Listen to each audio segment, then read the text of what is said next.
Dear students, we are studying chapter number 10 gravitation, and in this we have completed the basic definition of gravitation. We have studied about the centripetal force. हमने universal law of gravitation के बारे में पढ़ लिया है, उसका formula समझ लिया है, कैपिटल जी की वैल्यू समझ ली है, यूनिवर्सल ग्रेविटेशन कांस्टेंट की वैल्यू कितनी होती है ये हमने समझ लिया है. Now we are going to study about free fall today. तो आपका फ्री फॉल में what do you understand by free fall? So let us now read this. The earth attracts object towards it due to gravitational force. When an object falls towards the earth due to its gravitational force, it is called free fall.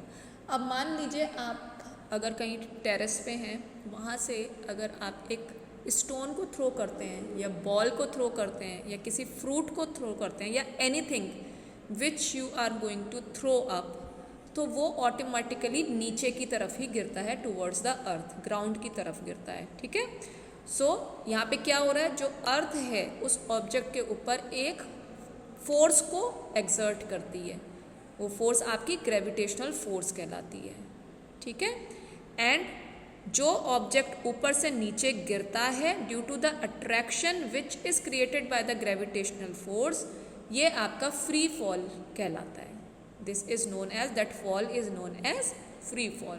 So when an object falls towards the earth, there is a change in its acceleration due to gravitational force of the earth. Obvious सी बात है, जब अर्थ उस object को अपनी तरफ खींच रही है ग्रेविटेशनल फोर्स के थ्रू, जो भी ऑब्जेक्ट नीचे फॉल होता है उसके अंदर उसके एक्सेलरेशन में कुछ ना कुछ चेंजेस ऑब्जर्व हम करते हैं. And these changes, this acceleration is known as acceleration due to gravity. इसको हम डिनोट करते हैं स्मॉल जी से. And because this is also a kind of acceleration, तो इसकी यूनिट भी एक्सेलरेशन की जैसी होती है. जो स्मॉल जी है उसकी यूनिट भी एक्सेलरेशन की जितनी होती है, which is meter per second का square, meter per second square. So now let us see from the second law of motion. हमें पता है फोर्स जो है, force is equal to mass into acceleration. We have written it over here. जब free fall हो रहा है, for free fall the force is the product of the mass and acceleration due to gravity. अब जब free fall हो रहा है तो जो एक्सेलरेशन उस ऑब्जेक्ट की है, that is known as acceleration due to gravity, जो कि हम यहाँ पे ऊपर डिस्कस कर चुके हैं. तो हम इस force is equal to mass into acceleration को F is equal to M into G लिख सकते हैं.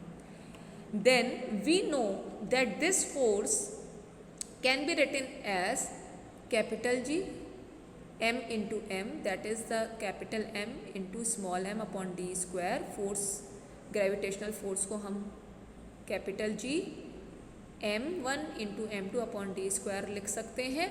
And then we can find out, we will just cancel the terms and we will get to know that small g or acceleration due to gravity is equal to capital G m upon d square. Okay.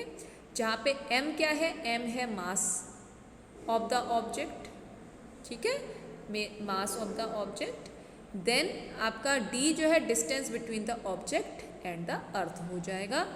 Capital M आपका mass of the earth, small m आपका mass of the object, जो कि यहाँ पे cancel out होकर के final equation में हमारा बचता है small g, that is acceleration due to gravity, is equal to capital G multiplied by capital M upon d square. Okay. For objects nearer और on the surface of the earth, d is equal to the radius of the earth. d आपका equal to radius of the earth हो जाता है जब आपके object अर्थ के near होते हैं या फिर सरफेस ऑफ द अर्थ पे होते हैं. और जब हम ये सारी वैल्यूज़ प्लेस कर देंगे इसके अंदर, इस फॉर्मूले में, तो हमको g की वैल्यू फाइंड आउट होती है 9.8 मीटर पर सेकेंड का square. This is a constant, this value is constant. Acceleration due to gravity is equal to 9.8 meter per second square. So students, हम लोग यहीं पे ही स्टॉप करेंगे आज के अपने डिस्कशन को. And in the next class we are going to study about mass and weight. So thank you very much.